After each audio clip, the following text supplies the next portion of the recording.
रूपवा के बलिहारी हमारी अम्बे भवानी, रूपवा के बलिहारी हमारी अम्बे भवानी।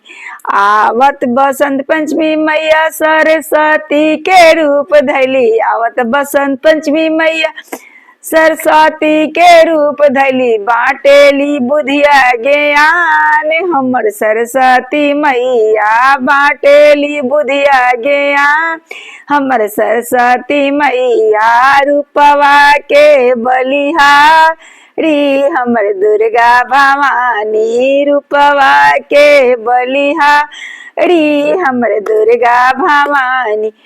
आवत नवरतन मैया दुर्गा के रूप धैली, आवत नवरतन मैया दुर्गा के रूप धैली, घरे घरे कलशा धराला हमर दुर्गा भवानी, घरे घरे कलशा रखा ला हमर दुर्गा भवानी। सब लोग के पुरावेली मनवा के आस हमर दुर्गा भवानी, सब लोग के पुरावेली मनवा के आस हमर दुर्गा भवानी। रूपवा के बलिहारी हमर दुर्गा भवानी, रूपवा के बलिहारी हमर दुर्गा भवानी।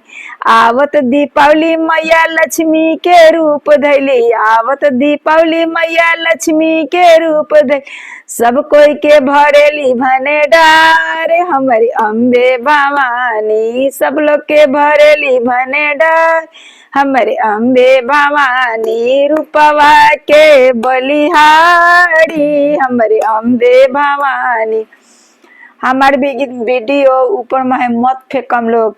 माता जी के ई भजन बा, सरस्वती माता कितना ज्ञान बुद्धि देवेली सरस्वती के रूप में, माता जी के रूप में लोग नवरातन करता, पूजा करता, त कुंवारी कन्या के बर देवेली, सब लोग के मन के सब कुछ जे जवन कुछ मांगला सब लोग के मन के आस पुरावेली।